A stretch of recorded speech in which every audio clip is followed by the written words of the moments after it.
اعوذ باللہ من الشیطان الرجیم بسم اللہ الرحمن الرحیم الحمد للہ رب العالمین والصلاة والسلام علی افضل الخلق محمد وآلہ الطیبین الطاہرین اللہم صلی علی محمد وآل محمد وعجل فرجہم۔ ہماری گفتگو اور درس عقیدہ جبر کے بارے میں چل رہا ہے، اور یہ گفتگو ہماری کہ کیا انسان اپنے افعال میں، تمام افعال میں آزاد ہے یا مجبور ہے۔ بعض لوگوں نے اپنا عقیدہ یہ بنایا کہ مثلا مجبور ہے، یعنی وہ عقیدہ جبر رکھتے ہیں۔ بعض نے یہ نظریہ قائم کیا مثلا کہ جو ہے وہ انسان ہر کام میں آزاد ہے۔ تو لیکن جو ہمارا نظریہ اور رائے اور مذہب اہل بیت علیہ السلام کا جو نظریہ ہے وہ یہی ہے کہ انسان نہ تمام کاموں میں آزاد ہے اور نہ تمام کاموں میں مجبور ہے۔ اور جب امام علیہ السلام سے پوچھا گیا، یعنی امام صادق علیہ السلام سے، تو آپ علیہ السلام نے یہ جواب میں ارشاد فرمایا، لا جبر ولا تفویض لیکن الامر بین الامرین، یعنی نہ جبر ہے اور نہ ہی تفویض ہے، لیکن امر جو ہے وہ بین الامرین ہے، یعنی بعض کاموں میں انسان آزاد ہے اور بعض کاموں میں انسان یعنی بعض کام انجام دے سکتا ہے اور بعض کاموں کو انجام نہیں دے سکتا۔ بعض کاموں میں وہ مجبور ہے، بعض کاموں میں وہ آزاد ہے۔ اس کی ایک مثال پیش کی تھی گزشتہ درس میں ٹرین کے بارے میں، کہ انسان جب آپ سفر کرتے ہیں دیکھتے ہیں بہت ساری ٹرینیں لائٹ سے چلتی ہیں، بجلی سے چلتی ہیں۔ ٹرین کے اندر ڈرائیور بیٹھا ہوا ہوتا ہے، ٹرین کو چلاتا ہے، اسے اختیار ہوتا ہے جہاں چاہے روک دے، جہاں چاہے چلائے، جتنی اسپیڈ سے چلائے، جتنے ہلکا چلائے، جتنا تیز چلائے، اسے اختیار ہے۔ لیکن مثلا یہ سب چیزیں اس کے ہاتھ میں ہوتی ہیں، جب وہ چاہے مثلا حالات مناسب دیکھے، بہتر سمجھے تو تیز چلائے، نہ مناسب سمجھے تو ہلکا چلائے، اسے اختیار ہے جیسی اسے ضرورت ہے۔ لیکن ان سب کے باوجود وہ شخص جو پاور روم میں بیٹھا ہوا ہے، جو اسے لائٹ آ رہی ہے اور جو ٹرین کو لائٹ انجن کو دے رہی ہے، اگر وہ شخص جو ہے وہ اسے کاٹ دے لائن کو، تو اب یہ ڈرائیور لاکھ چاہے کہ اسے چلائے، یہ نہیں چلا سکتا، نہ تیز نہ ہلکا چلا ہی نہیں سکتا۔ تو یعنی سب کچھ اختیار ہونے کے باوجود کیوں نہیں ابھی یہاں مجبور ہو گیا، اس وقت یہ مجبور ہو گیا کیونکہ اس کو جو اصل پاور تھی انجن کو وہ پاور نہیں مل رہی ہے، وہ طاقت نہیں ہے، انجن نہیں چل سکتا اب یہ، اور جب انجن نہیں چلے گا تو ٹرین کیسے چلے گی؟ کہ ڈرائیور بیٹھا ہوا کیا کچھ نہیں کر سکتا۔ تینوں نے صاحب کتاب نے مثال پہلے دی تھی، اور آج ہم دوسری مثال کو ملاحظہ کر رہے ہیں۔ دوسری مثال، فرض کیجیے کسی حادثے کی وجہ سے کوئی شخص اعصابی طور پر معذور ہو جاتا ہے تو اپنے ہاتھوں کو حرکت دینے پر قادر نہیں رہتا۔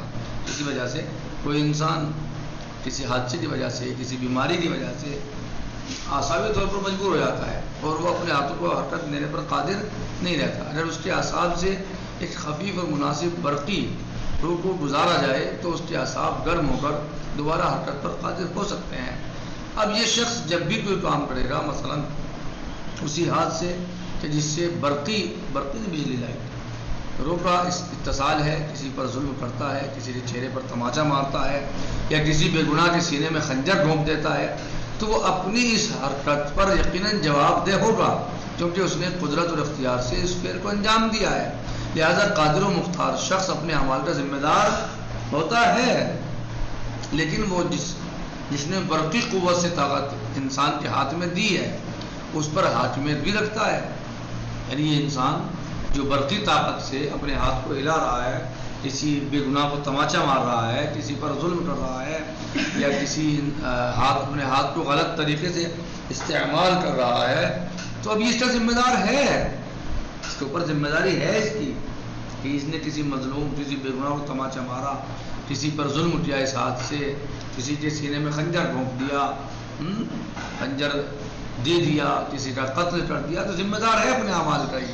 لیکن وہ جس نے برقی قوت سے طاقت انسان کے ہاتھ میں دی ہے، اس پر حاکمیت بھی رکھتا ہے، حاکمیت رکھتا ہے، جو طاقت دے رہا ہے برقی اعتبار سے اس کے ہاتھ کو، تو وہ حاکمیت رکھتا ہے اس کے اوپر جو ہے وہ، یعنی ذمہ دار یہ ہے ظلم کرنے کا، غلط کرنے کا، کسی کو مارنے کا، کسی کو مثلا جو ہے وہ قتل کرنے کا، لیکن طاقت وہ بھی رکھتا ہے جو اس کو برقی قوت دے رہا ہے۔ لیکن وہ جس نے برقی قوت سے طاقت انسان کے ہاتھ میں دی ہے، اس پر حاکمیت بھی رکھتا ہے، حاکمیت رکھتا ہے وہ، اور یہ انسان اپنی تمام تر آزادی اختیار کے باوجود اس کے قبضے قدرت میں ہے، تمام تر آزادی کے باوجود بھی اس کے قبضے قدرت میں ہے۔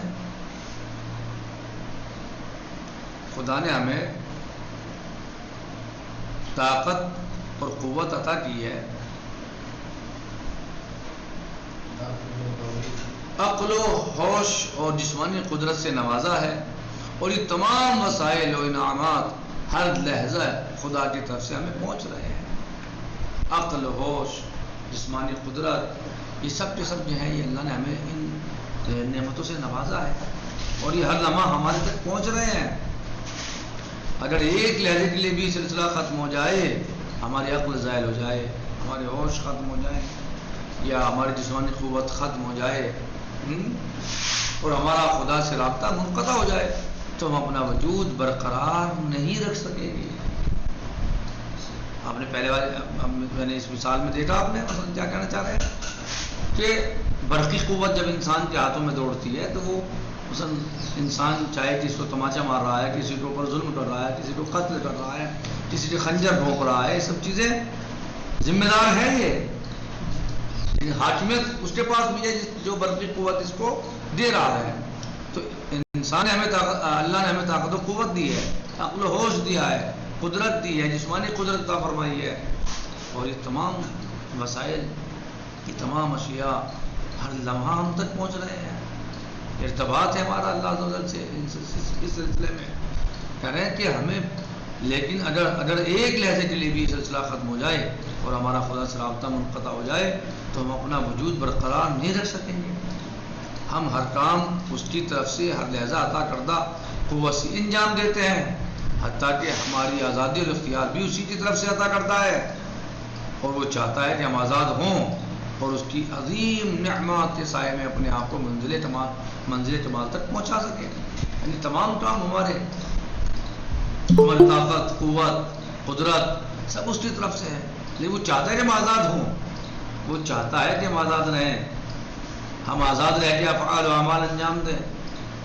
پاور قدرت ادھر سے آ رہی ہے ہمارے ہاتھوں میں، پیروں میں، جسم میں، آنکھوں میں، کان میں، لیکن اس نے آزاد کر دیا ہمیں، ہم جو چاہے سنیں، جو چاہے دیکھیں، لیکن بتا دیا یہ غلط ہے، یہ صحیح ہے، اس کا دیکھنا صحیح ہے، اس کا دیکھنا صحیح نہیں ہے، یہ سننا صحیح ہے، یہ سننا صحیح نہیں ہے۔ اللہ کی حمد و ثنا سنو، اللہ کا ذکر سنو، غیبت نہ سنو، واہیات نہ سنو، اللہ والعاب کی محفلوں کی آوازیں نہ سنو، بتا دیا اس نے۔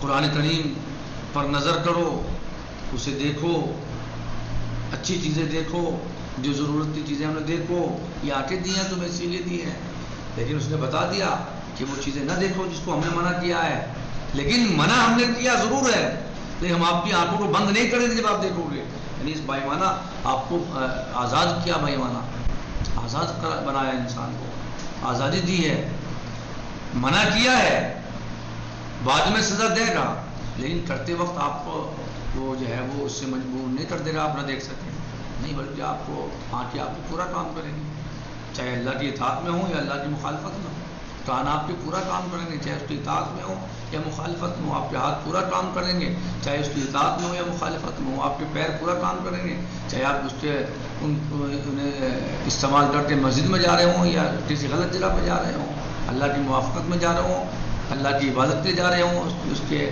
اطاعت میں چل رہے ہوں یا اس کی مخالفت میں چل رہے ہوں، وہ آپ کے پیروں کو ہاتھوں کو شل نہیں کرے گا، آپ کی آنکھوں کو خیرہ نابینا نہیں کر دے گا، آپ کے کانوں کو بہرا نہیں کر دے گا، وہ نہیں. یہ آزادی دی ہے اس نے آپ کو، یہ آزادی ہے، یہ آزادی ہے آپ کی. طاقت اس نے دی، پاور اس نے دی آپ کو، اس نے آزاد کیا آپ کو. وہ نہیں چاہتا کہ آپ کے اوپر اجبار کرے، لیکن اس نے راستے دونوں بتا دیے، یہ صحیح ہے یہ غلط ہے. انا ہدیناہ السبیل اما شاکرا و اما کفورا. ہم نے ہدایت کا راستہ قائم کر دیا، بتا دیا، ہم نے ہدایت کر دی، ہم نے راستے کی ہدایت کر دی. انا ہدیناہ السبیل، ہم نے راستہ بتا دیا، طریقہ تمہیں جو ہے صحیح راستہ بتا دیا، ہدایت کر دی. اما شاکرا و اما کفورا، ابھی تمہیں اختیار ہے کہ چاہے کافر بنو یا شاکر بنو، اس کی اطاعت کرو یا اس کی مخالفت کرو، اس کی اطاعت میں اپنے آپ کو حرکت میں لاؤ یا اس کی مخالفت میں لاؤ. اس نے آپ کو آزاد بنایا ہے، آزاد کیا ہے، آپ کو آزادی دی ہے، اور وہ چاہتا ہے کہ ہم آزاد ہوں اور اس کی عظیم نعمات کے سائے میں اپنے آپ کو منزل کمال تک پہنچا سکیں. ظاہر سی بات ہے منزل کمال کو آدمی مجبور تھوڑے پہنچے گا. اگر وہ ہماری آنکھوں کو نابینا کر دے، اگر ہم گناہ کی طرف گناہ سے کریں اور پھر ہم گناہ نہ کر سکیں تو کیا فائدہ ہوا، کیسے کمال تک پہنچیں گے. اگر ہم کسی اپنے ہاتھ کو غلط کے لیے اٹھائیں فوراً ہمارے ہاتھ کو شل کر دیں تو ظاہر ہے اس میں کیا کمال ہے، تو کمال ہی نہیں رہا ہمارا. پھر اگر مجبوری میں گناہ نہ کریں تو کوئی کمال نہیں رہا، یا مجبوری میں اطاعت کریں تو کوئی کمال نہیں ہے. یہی تو فرق ہے. اگر انسان جو ہے وہ انسان اس کے اعمال اللہ کی اطاعت میں ہوں اور وہ اللہ کی اطاعت کرے تو وہ بہت بڑی منزل کمال تک پہنچ جاتا ہے. اگر وہ مجبور ہے کہ وہ سجدہ کرے، رکوع کرے، نماز پڑھے تو پھر مجبوری میں کمال حاصل نہیں ہوتا، کمال آزادی سے ہی حاصل ہو سکتا ہے. بس ہم اختیار اور ارادے کی آزادی کے ساتھ ساتھ اس کے قبضے قدرت میں ہیں اور اس کی بارگاہ میں سر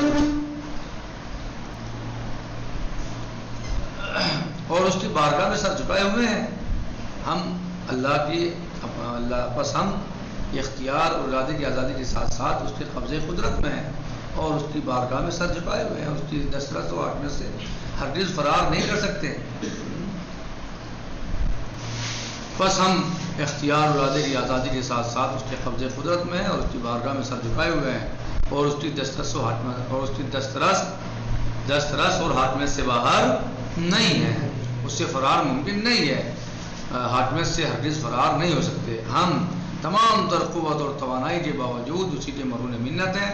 بولو ہمارے ہاتھ چل رہے ہیں، ہمارے ہاتھ کام کر رہے ہیں، پیر چل رہے ہیں، ہم جہاں چاہے اٹھائیں، جہاں چاہے رکھیں، جیسے چاہے جسے چاہے ہمارے سب کچھ، لیکن ہم اس کی قوت اور قدرت سے باہر نہیں ہیں. اس کی مرہون منت ہے سب کچھ یہ، اور اس کے بغیر کچھ بھی نہیں ہے. اور یہی الامر بین الامرین کا معنی ہے. امام علیہ السلام نے فرمایا تھا کہ لیکن الامر بین الامرین، یہی اس کا مطلب ہے.